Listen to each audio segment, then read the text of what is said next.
नमस्कार, स्वागत है आप सभी का मेरे YouTube चैनल मुद्गल मैम की कक्षा में।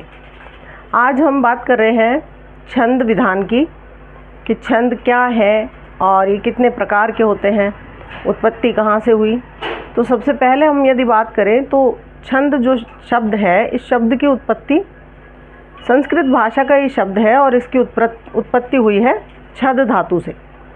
छद धातु का अर्थ होता है खुश करना, तो इसलिए छंद शब्द का अर्थ हुआ।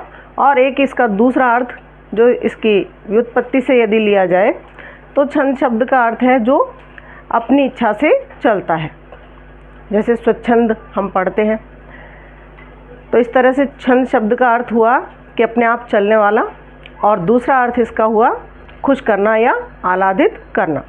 तो रचना के संबंध में इसका दूसरा अर्थ ही हम यहाँ पर मानने लेंगे कि छंद उस रचना को कहा जाता है जो हमें खुश करे, आह्लादित करे। ऐसी रचना को हम छंद कहते हैं। वस्तुतः हम दो तरह की रचनाएं पढ़ते हैं, एक तो गद्य और दूसरी पद्य।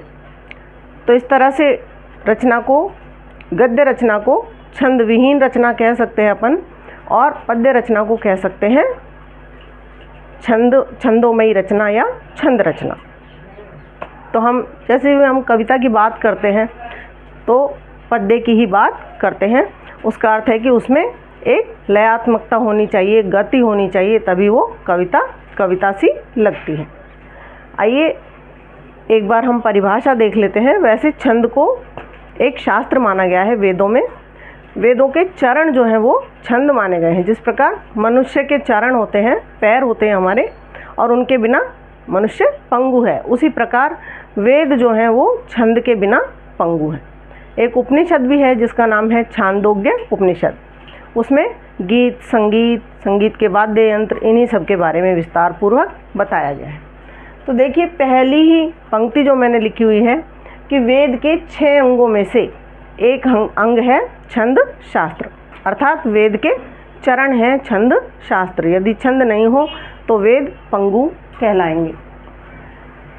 वैसे देखा जाए तो छंद क्या है कि जिस रचना में वर्णों का निश्चित क्रम हो, संख्या निश्चित हो, मात्राओं की संख्या निश्चित हो, यति गति के नियमों का ध्यान रखा जाए, ऐसी रचना को हम छंदोमयी रचना कहते हैं। और इन नियमों का जो शास्त्र होता है वही शास्त्र क्या कहलाता है?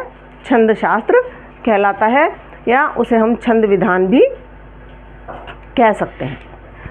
अब सबसे पहले मैंने जो बात की यहाँ पर कि वर्णों की निश्चित संख्या, तो जो भी छंद हम पढ़ेंगे सभी में वर्णों की संख्या जो है या मात्राओं की संख्या निश्चित होती है।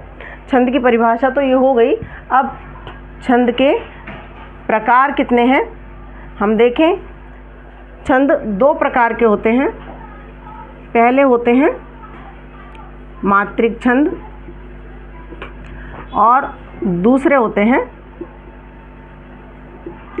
वर्णिक छंद। अब जैसा कि नाम से हमें पता चल रहा है कि मात्रिक छंद वे छंद हैं जिनमें मात्राओं की संख्या निश्चित होगी, या मात्राओं की संख्या पर ही छंद निर्भर करेगा। वर्णिक छंद वे छंद हैं जिनमें वर्णों की संख्या निश्चित होगी। छंद के मुख्य रूप से अवयव जो हैं वो क्या क्या अवयव हैं, जो कि मात्रिक छंदों में भी होंगे और वर्णिक छंदों में भी वही अवयव होंगे। पहला अवयव है वर्ण।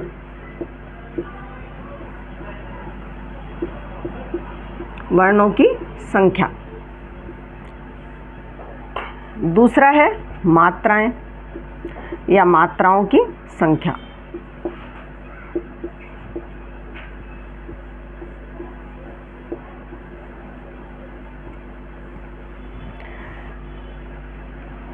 तीसरा अवयव जो है वो है गण। गणों की संख्या 8 मानी गई है। अभी मैं आपको बताऊंगी कि 8 गण कौन कौन से हैं और उनके सूत्र क्या हैं। उसके बाद चौथा जो अवयव आता है वो है चरण। प्रत्येक छंद के चरण निश्चित होते हैं। उसके बाद है अगला अवयव यति एवं गति। तो ये 5 अवयव हैं जिनका पालन प्रत्येक छंद में करना पड़ता है, चाहे वो मात्रिक छंद हो चाहे वर्णिक छंद हो। चरण से आप समझ ही गए होंगे कि उसके जो भाग होते हैं वो चरण कहलाते हैं। जैसे किसी छंद में 4 चरण हैं, किसी छंद में 6 चरण हैं। और यति एवं गति, यति कहते हैं ठहराव को, कि जब हम कविता बोलते समय एक निश्चित स्थान पर थोड़ा ठहरते हैं या अधिक ठहरते हैं तो उसे यति कहा जाता है छंद की भाषा में। और गति जो कविता की लयात्मकता है वो उसकी गति कहलाती है। एक चीज यहाँ पर आई गण। हम बात करें गण की, इसे मैं मिटा रही हूँ।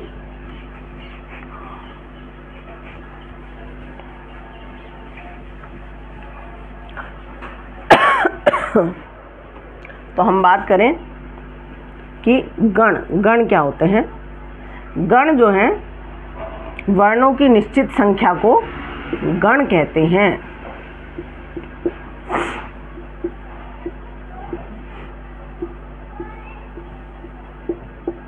वर्णों की जो निश्चित संख्या होती है छंद में वो गण कहलाती है। गणों की संख्या जो है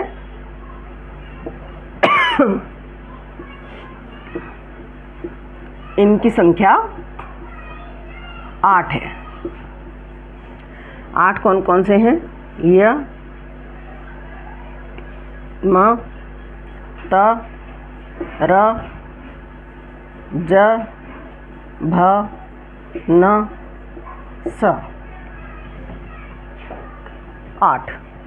ठीक। यगण, मगण, तगण, रगण, जगण, भगण, नगण और सगण। एक इनका याद रखने के लिए एक सूत्र बना दिया गया है जो है य, माता, राज, भा, न, स और लगा। ये सूत्र है। इस सूत्र से हम प्रत्येक गण की मात्राएं बता सकते हैं कि इस गण में कितने वर्ण होंगे। जैसे यगण, यगण में य से इसके आगे तक 3 स्थान तक गिन लेते हैं। यदि वो लघु स्वर है, लघु स्वर आप जानते हैं, पहले भी मैंने आपको अपने वीडियो में बताया है कि लघु स्वर जो है वो है 4 अ, ई, उ और री से ऋषि। ये 4 लघु स्वर हैं। इसके अतिरिक्त जो स्वर हैं वो सब दीर्घ या ह्रस्व स्वर्ग में आते हैं। तो जिसमें मात्रा नहीं लगी हुई वो लघु स्वर है यहाँ पर, और जिसमें मात्रा लगी हुई है वो दीर्घ स्वर है। इस प्रकार य, माता, इन 3 का एक युगल बन गया। और इस प्रकार यगण जो है उसका सूत्र हुआ लघु, गुरु और गुरु। लघु की मात्रा खड़ी पाई होती है और गुरु का चिन्ह जो है ये है अंग्रेजी का एस जैसा चिन्ह है, ये गुरु चिन्ह कहलाता है। यानी जिस स्वर के उच्चारण में लघु स्वर से दुगना समय लगे उसकी मात्रा 2 मानी जाती है और उसका चिन्ह ये है। तो यगण का सूत्र हो गया लघु, गुरु और गुरु, क्योंकि लघु, गुरु और गुरु। ऐसे ही मान लीजिए मगण का हमको चिन्ह बनाना हो, सूत्र बनाना हो तो ये हो जाएगा माता रा। तो माँ का सूत्र हुआ गुरु, गुरु, गुरु।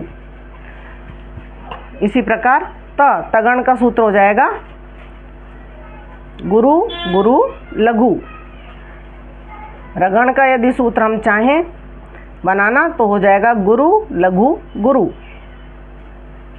जगण का सूत्र हो जाएगा लघु, गुरु, लघु। इसी प्रकार भगण का सूत्र हो जाएगा गुरु, लघु, लघु। फिर नगण का सूत्र हो जाएगा लघु, लघु, लघु। तीनों लघु हैं यहाँ पर। सगण का सूत्र हो जाएगा ये सगण, इसका सूत्र हो जाएगा लघु, लघु, गुरु। तो हो गए आपके 8 गण और इनके सूत्र। आज के लिए इतना ही। अगले वीडियो में हम पढ़ेंगे कि कौन कौन से छंद आपको पढ़ाए जा सकते हैं। उन्हें मैं अगले वीडियो से लेकर आऊँगी। तब तक के लिए नमस्कार, धन्यवाद।